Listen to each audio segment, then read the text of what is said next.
3 reasons goats are not for beginners. Let's get started. Number 1. Without good fencing, they cannot be contained. Probably the most common issue that you hear about goats is that the grass is always greener on the other side. In fact, unless you want your goats running around, you're going to have to build some good fencing. The fallen leaves tell a story. The story of how to put up a fence. Frankly, if you have the willpower and willing to work, you can make anything happen. If you want that sweet, sweet nectar of goat's milk, you'll have to work for it by keeping them in. And if you don't, well, that's another option. They could run free, but just like the government loves to tell us, freedom is dangerous. Truthfully though, for goats it is a little dangerous out there because you don't know what other animals are out and about, and our guard dog can't be everywhere at once. So there you go. If you are willing to put in the work to keep these goats safe, they are definitely worth it. But what I'm saying is that if you don't have the time and the energy to dedicate to these animals, they're not as simple as something like a chicken or even a cow. Because even though they need protection, they don't want it. Despite the work, you gotta have fun.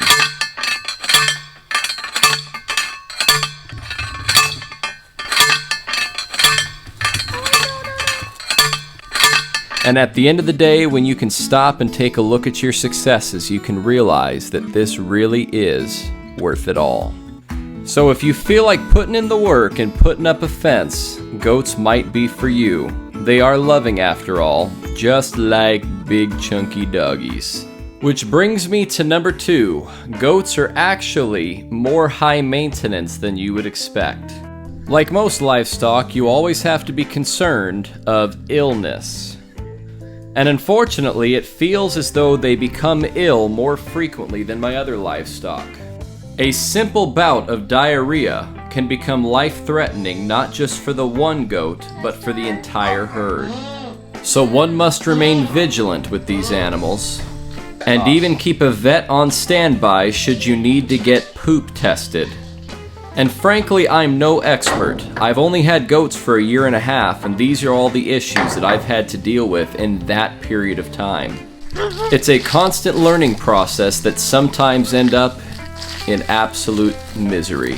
If you haven't seen my video titled "The Saddest Video You'll Ever See," go and watch it, you'll understand. As for this goat, we got her last week and she ended up being tested positive for coccidia when we brought in the poop sample. And thankfully, we have a remedy for that we can treat the entire herd with very simply. She had aggressive, watery stool and no pellets like typical. Fortunately, she was the only one.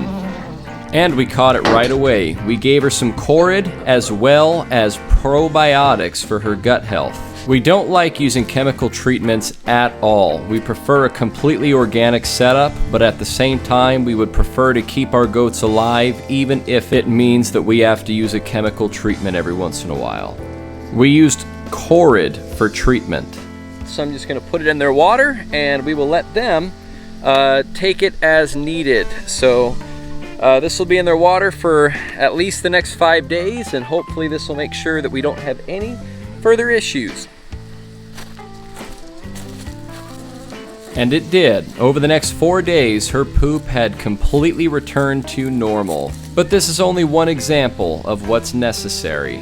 Remember, you also have to maintain their hooves if you decide to maintain their horns, and so forth. There's a lot of things that you have to keep track of with this livestock.